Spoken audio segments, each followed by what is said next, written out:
In this unit, we're also looking at another kind of take on the coming-of-age story. In this case, Angela Carter's great collection of fairy tales in the Bloody Chamber, one particular fairy tale that she retells itself. And this is kind of the tack of going back into a traditional form, traditional literary form of like fairy tale, or in this case, Bildungsroman, or coming-of-age story. And then trying to rethink the modern world through an old form here. The Bildungsroman as a literary genre is marked by various aspects. It is a heroic journey into the world, and therefore it is kind of a coming-of-age story. It talks about formative experiences that an individual has and points of psychological development as one marks one's own identity within a changed world. It also kind of, as a form, begins with the hero or heroine having a kind of naive or foolish perspective, and then kind of explores how that perspective is refined by an experience of the world, one in which the hero or heroine has a distinct moment of epiphany or insight into the world and how it works. The hero or heroine moves from a moment of innocence into experience in a way, and comes to know how the world works in a very kind of practical way, perhaps. You can think here about how this kind of coming-of-age story plays against common fairy tales that maybe you grew up with, the sense of, how Little Red Riding Hood offers its own sense of coming of age as Red goes into the world with a kind of naivety, and how that is changed by an experience of deceit and violence in the end, or how Sleeping Beauty begins with a sense of innocence, and is that innocence so simple in the end? And that's the kind of world that Angela Carter is trying to draw us into in The Bloody Chamber, as a collection of retold fairy tales, classic fairy tales within the modern world. And so here I'm kind of inviting you to rethink aspects of The Lady of the House of Love as a kind of coming-of-age tale in itself. First, to note distinct literary aspects of The Lady of the House of Love here is this is a story that's told in a more kind of omniscient third-person narration versus a close third-person where the writer is closer to a particular character's experience throughout the story. For example, here Joyce Carol Oates' use of Connie and where are you going, where have you been. Here you have a story that moves between various characters' mental worlds. And so here Carter moves between the two main characters' mental worlds to see how they respond to one another's presence and how they see one another, how they understand one another. And one of those critical things here is how the hero reads the vampire woman's wants, or central want in the story here. That sets up the main conflict to the tale.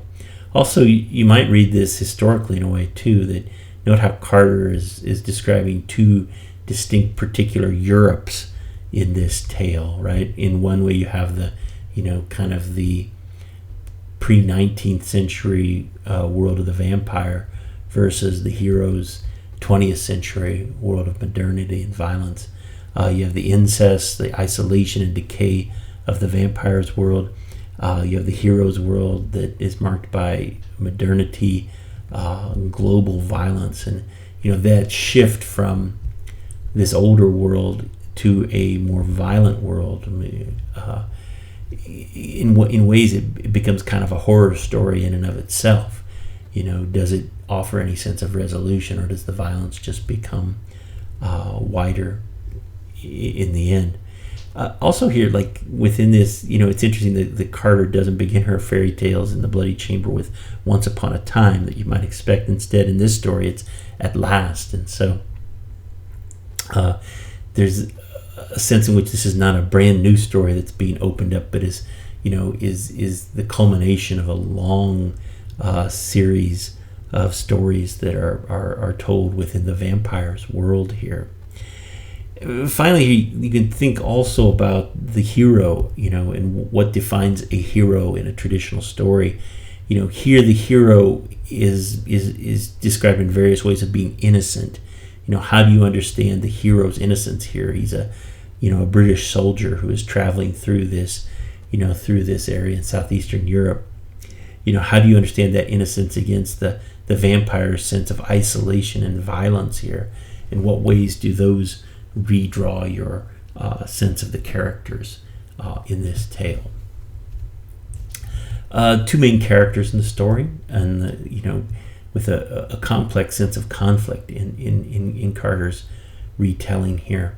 You have the beautiful Queen of the Vampires, who is defined by, as Carter writes, too many shadows, and by her demented and atrocious ancestors, as is written on page 117.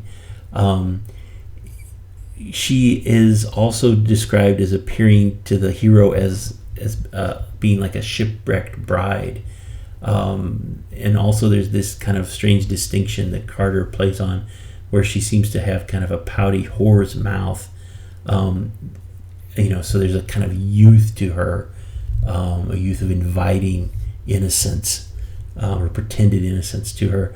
But she's also, ancient in a way, right? Because she's unaging, and so she's also kind of a crone, a witch-like figure in the story as well. She kind of plays out her tarot cards in this story, and also she's complicated because despite her appetite for blood, she's also looking for as Carter writes, a lover whom I dreamed would one day free me, from this kind of endless repetition and cycle of seduction and violence that she lives by. On page 132, that this comes into the story in a way. So she's a complex figure, right? A vampire who has this appetite for blood, but that is a very kind of complex appetite as it develops. The second character in the story is a young officer in the British Army who appears here. His innocence is defined in various ways by his virginity, his ignorance, his potential, and his unknowingness. And that's going to play itself out as history develops. That this lack of imagination, that he has, that is his kind of innocence, will be changed with World War I. That he, as Carter writes, will learn to shudder in the trenches, and so the violence that he's going to encounter here in this tale will become even more horrific as World War I develops in history. He has a sense of resolution that is also kind of depicts his ignorance, that he believes that as he falls in love with this Queen of the Vampires, that he can just take her to Zurich, right? To take her to the growing psychiatric center of Zurich, where I shall cure her of all these nightmares. He believes, right, that he believes he can actually cure the Queen of the Vampires here. And then the kiss that they share, in what ways is it also complicated in Carter's telling of the story? In what ways does it mark a point of resolution that you would have like in a love story, but in what ways is that kiss also kind of a prefigurement of violence to come? There's a strange inversion of gender as the two go to bed together, right? That it's not the bride who loses her virginity and bleeds on the marriage bed, but it's the bridegroom who bleeds on the marriage bed. And this is noted on page 132. But in the ways in which he comes for her and releases her from this repetition of seduction and violence. He's also an exorcism for her, as Carter will write on 133. He breaks the spell that holds her and imprisons her within the life that she has. So in what ways is his appearance in the story a coming of age for him? In what ways is his virginity and ignorance, potential and unknowingness? In what ways does he come into a sense of experience of the world, or does he remain in kind of a perpetual innocence even down into the trenches of World War I? So it's a complex story, The Lady of the House of Love, as told by Angela Carter. You have these, a really interesting, complex interactions on the personal level. It's a love story, right?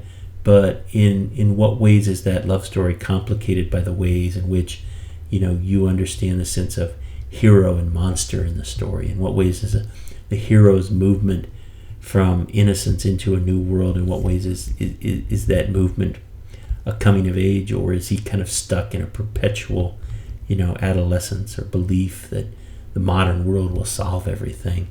And how is this story ultimately complicated by the violence of their journeys? That this love that she has, and this exorcism that he affects, in what ways does it both reach a violent end and also a prefigurement of the violence to come with World War I in Carter's telling? Thanks.